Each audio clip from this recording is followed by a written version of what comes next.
अस्सलाम वालेकुम, मैं हूं दौरान काकड़ एडुकेट और आप देख रहे हैं मेरा यूट्यूब चैनल लीगल पॉइंट।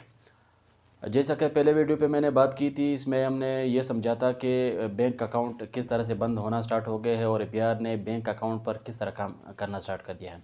आज की वीडियो भी बैंक अकाउंट के रिलेटेड ही है। इस वीडियो में हम समझेंगे कि बैंक अकाउंट में अगर एपीआर ने ज़्यादा तरजीह देना स्टार्ट कर दिया है और इसी रिलेटेड वो बैंक अकाउंट्स बंद कर रहे हैं,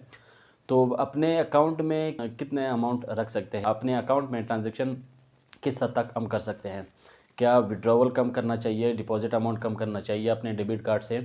जो है अमाउंट कम निकलवाना चाहिए। इन तमाम बातों को आज समझेंगे।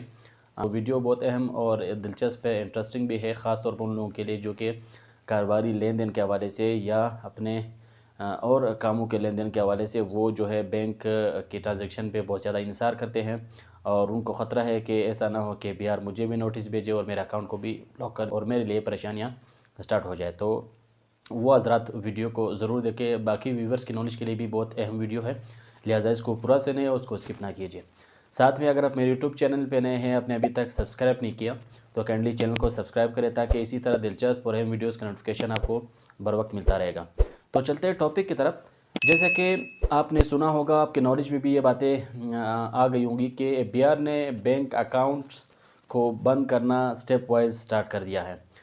ये काम एक मुश्किल टास्क भी है बिहार के लिए और ये फ़र्दन इंडिविजुअली हर किसी के अकाउंट को तो ये कोई बिहार वाले देख नहीं सकते, उसको वेरीफाई नहीं कर सकते कि वाकई में जो ट्रांजैक्शन उन्हें अपने गोशवारों में हमें शो कर दिए वाकई में इसका अमाउंट ही इतना ही, इसका लिमिट ही इतना है। तो अब बिहार ने क्या किया, आईआरएस अकाउंट को डायरेक्ट आपके बैंक अकाउंट के साथ लिंक कर दिया। तो ऑटो जनरेशन अब स्टार्ट हो गई है। एआई की मदद लेंगे बिहार। एआई की मदद से क्या करेंगे कि फ़र्दन हर अकाउंट को एफबीआर को देखने की ज़रूरत नहीं है। अब जो लिमिट अगर आपने एफबीआर को दिखाई है या जो अमाउंट आपने एफबीआर को डॉक्यूमेंट्स में शो करवाई है, अगर वो लिमिट थोड़ा सा भी बढ़ेगा तो एफबीआर को ऑटो ईमेल मौसूल होगा और वो थ्रू कंसर्न ऑफिसर बैंक के पास जाएगा। वो एफबीआर उसको कहेगी कि आप इसको देख लीजिएगा कि ट्रांजेक्शन किस लिमिट तक हो रही है और क्या ये वो ज़्यादा है वो कम है। तो आज हम ये बात करेंगे कि कितना ट्रांजैक्शन होगा तो एफबीआर के पास आपका अकाउंट जाएगा और वो एफबीआर आपके अकाउंट को प्रॉपर चेक करेगा और उसको आपका अकाउंट को बंद कर सकता है। तो सबसे पहले अगर आपके अकाउंट में 10 मिलियन से ज़्यादा अमाउंट जो है वो डिपॉजिट हो रहा है, ठीक है, मंथली वाइज, महीने में आपके अकाउंट में 10 बिलियन या उससे ज़्यादा अमाउंट जो है वो डिपॉजिट हो रहा है, जमा हो रहा है, तो फिर आईआरएस के थ्रू वो जो डायरेक्ट लिंक हमने बताया था, वन विंडो ऑपरेशन, उसके थ्रू एफबीआर के पास आपकी तमाम डिटेल जाएंगी और फिर वो एफबीआर बैंक जो है वो डिटेल भेजेंगे एफबीआर के पास। एफबीआर थोरोली आपके अकाउंट को देखेगा और इसी बेस पे वो फिर आपको नोटिस भी भेजेगा और आपके अकाउंट को बंद भी कर सकता है। इसके साथ ही अगर आपके अकाउंट में आप अपने अकाउंट से डेबिट कार्ड पे 2 लाख तक अमाउंट जो है वो मंथली निकलवाते हैं, इस्तेमाल करते हैं, तो इस बेस पे भी फिर आपका अकाउंट जो है वो आपके अकाउंट की जितनी भी इंफॉर्मेशन है वो बीआर के पास डायरेक्ट वन विंडो के थ्रू जाएगी और ऑटो जनरेशन के थ्रू उसके पास ईमेल होगा, वो उसको चेक कर सकती है। तीसरा, अगर आपके अकाउंट से विड्रॉवल हो रहा है अमाउंट मंथली बेसिस पे तकरीबन 1 मिलियन तक आप अकाउंट से पैसे विड्रॉ कर रहे हैं,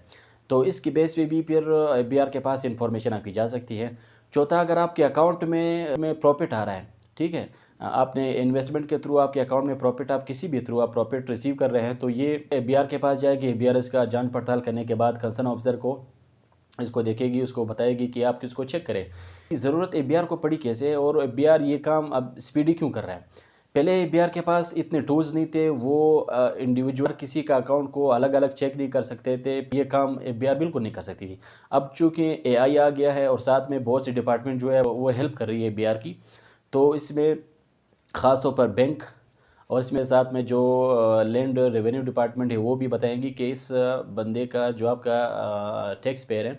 उसके लैंड रेवेन्यू के रिकॉर्ड के मुताबिक वो ज़मीनी लेन देन में बहुत ज़्यादा वो काम कर रहा है और साथ में एक्साइज टैक्सेशन भी उसको बता रही है कि आपके टैक्स पेयर जो है वो गाड़ियों के लेन देन में इतनी गाड़ी उसने ख़रीदी है, उतनी गाड़ी उसने भेजी है, तो ये प्रॉपर उन लोगों ने क्या किया, बहुत सी डिपार्टमेंट के साथ कोलैबोरेशन के साथ ये ऑटो काम स्टार्ट कर दिया है और आईआरएस को डायरेक्ट लिंक कर दिया है बैंक अकाउंट से। तो वो अब एफबीआर को ज़रूरत नहीं है कि वो हर अकाउंट को अलग अलग देखे। एफबीआर क्या करेगी, जो आप उनको अपने डॉक्यूमेंट्स में जितना आप लिमिट बता रहे हैं वो अगर उससे थोड़ा सा भी ज़्यादा हुआ तो उनको पता लग जाएगा और साथ में वो इस पे प्रॉपर काम करके आपके अकाउंट को ब्लॉक कर सकती है। तो इसके साथ जितनी भी bank account, bank completely A to Z complete information, अगर एक टैक्स पेयर है, टैक्स पेयर उनके बारे में उनको इन्फॉर्मेशन मिल गई कि जो डॉक्यूमेंट्स गोशवारी उसने जमा की, इसने अपना इतना लिमिट बताया कि मैं इस लेवल तक काम कर रहा हूँ और वो जो दूसरे डिपार्टमेंट्स में ट्रांजेक्शन की लिमिट ज़्यादा हो रही है। तो इस बेस पे वो लैंड रिकॉर्ड डिपार्टमेंट और साथ में एक्साइज एंड टैक्सेशन डिपार्टमेंट और बैंक और नादरा वाले, ये सब मिल के अब एबीआर की हेल्प कर रही है और इसके लिए इस तरह एबीआर के काम भी बहुत आसान हो गया है और वो अपने टैक्स पेयर को बड़े आसानी से पकड़ते हैं और इस पर प्रॉपर काम करने के बाद आपके बैंक अकाउंट को बंद कर देते हैं। तो इस तरह अब एबीआर के जो टारगेट है अपने टैक्स कलेक्शन के हवाले से वो भी बढ़ रही हैं और साथ में गवर्नमेंट भी इस पर फोर्स कर रही है एबीआर को कि आपका जो टारगेट है वो अचीव नहीं हो रहा। तो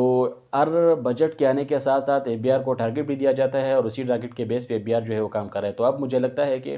इस तरह एबीआर एक प्रॉपर काम भी कर सकेगा एआई के थ्रू और टैक्स कलेक्शन भी उनकी ज़्यादा होगी और साथ में इनका रेवेन्यू भी ज़्यादा जनरेट होगा। इसके साथ ही जो मैंने आपको अमाउंट बताया कि आपके अकाउंट में कितना अमाउंट तक जो है वो आपको अपने अकाउंट में रखनी है, ये 4 स्टेप जो मैंने बताया कि कितना अमाउंट होना चाहिए, कितना डिपॉजिट होना चाहिए, क्रेडिट कार्ड के थ्रू